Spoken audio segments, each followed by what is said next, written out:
ગાંડા ગેલા ગાંડા દૂર ગઈ આ કન્યાની નગરી દ્વારકા સુધી આવવાનું કોઈ કારણ? અરે હા મારા વાલા, જંગલો જંગલ ફરી સમુદ્ર ઓળે મળી દ્વારકા સુધી આવવાનું કારણ એક મારો સ્વાર્થ ને બીજો મારો પરમાર્થ છે.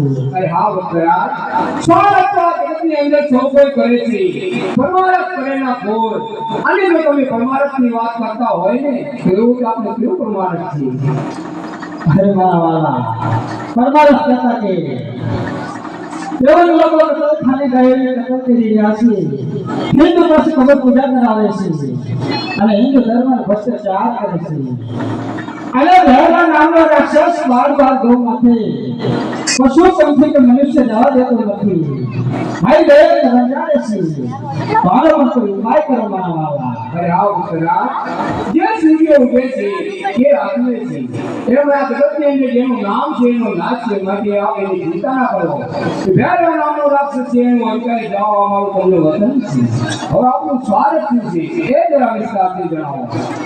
અરે હા મારા વાલા, સ્વાર્થ કહેતા કે મારે સવા શેર માંથી ખોટ છે. હું બાપુ પેટે વાંચ્યો છું મારા વાલા, અને પોતાની આશા લઈ આજે તમારા સ્મરણમાં આવ્યો છું મારા વાલા. અરે આ વકરા, ઉઠો, આપ આટલી ચિંતા ના કરો, કારણ કે આજે હું અમરદારીને એવું તમને પૂછતો આપું. એ આજે અમારા દાલીનું એક ભૂત કરાવો.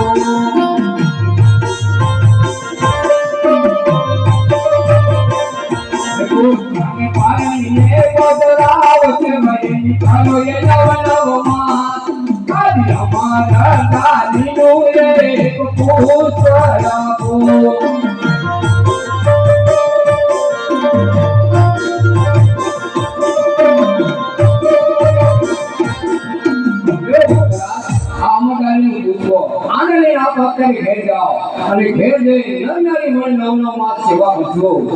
આપણે ઘરે પુત્રનો જન્મ થશે અને આપણું વાંજ્ય મેળું દુઃખ થશે.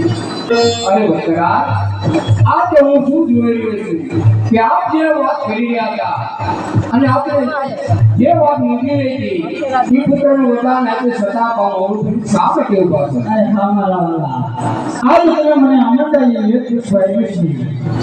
આ પૂછવાયું મારા પોકર કે જઈશ. તમારી પોકર કે પ્રજા મને કહેશે કે વારે અજમલવા, તું તો સ્વાર્થી છે, તારા સ્વાર્થનું કામ કરીને આવ્યો તો હરે પ્રભુ મારો પરમાર્થ બાકી રહી જાય છે. અને ઓ કયા પુત્રની આશરે તમારી પાસે નથી મારા વાલા. અરે હા વકરા, તો આપણે કેવો પુત્ર જોઈએ છીએ? હે હા મારા વાલા, જગતની અંદર અરે સંસ્કૃતિને આગળ વધારી શકે, જે ધર્મનું રક્ષણ કરી શકે મારા વાલા, અને જગતમાં પૂજવા લે અને આપના જોવો. આ વકરા, આ વાત શું માગી રહ્યા છો એનું તમને ભાન છે? હા મારા વાલા, કે મારા અવતાર ધર્મ કી આ ભાવનો ભાર ઉતારો, પાપીઓનો સહાય કરો. અરે વાહ વકરા, અખિલ લોકનો અધિપતિ, અખિલ બ્રહ્માંડનો માલિક મુજ કાળા ઠાકોરને તમારો દીકરો બનાવવા માંગો. પરંતુ હે વકરા, આ બધી એ નથી જાણતા કે આપ તમારી યુગો યુગોથી ભક્તિ કરી રહ્યા છો અને યુગો યુગોથી મારું તપ કરી રહ્યા છો. માટે હું ભક્તિના ભક્તોને દેવાનો સમય મારે આવી ગયો છે. પરંતુ હે વકરા, હું આપને ઘરે પુત્ર તરીકે અવતાર ધારણ કરું ને એ પહેલા તમારે મને વચન દેવું પડશે. હે મારા વાલા, અમે તો ઘણા માથાના માનવી છીએ, અમે તમને શું વચન આપવાના? અરે હા વકરા, તો હવે જે કોઈ હું વાત કહેવા જઈ રહ્યો છું એને તમે ધ્યાનથી સાંભળજો.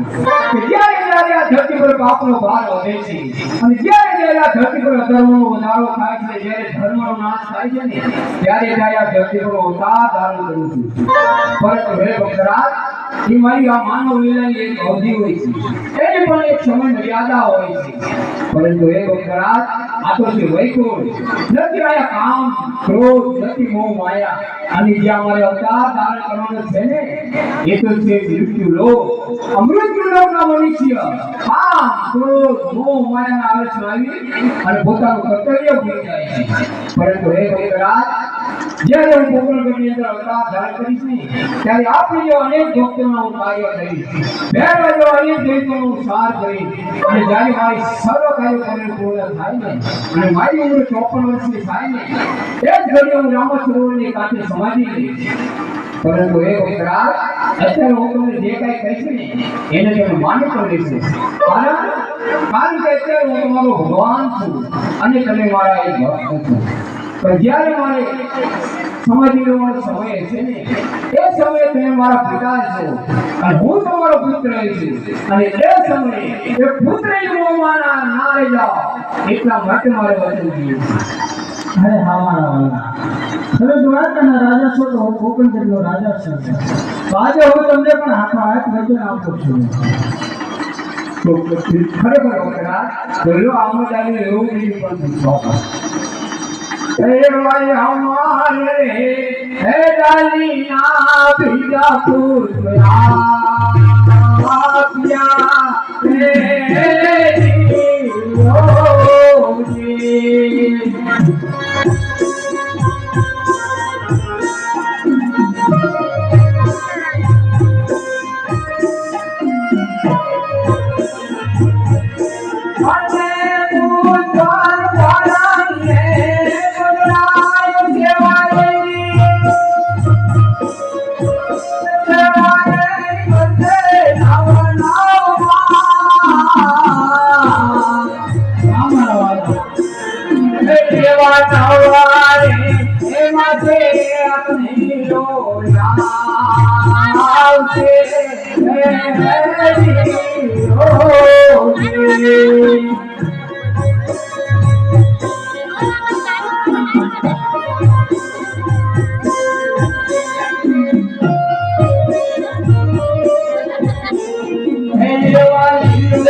આપ ઘરે અને એક સાથે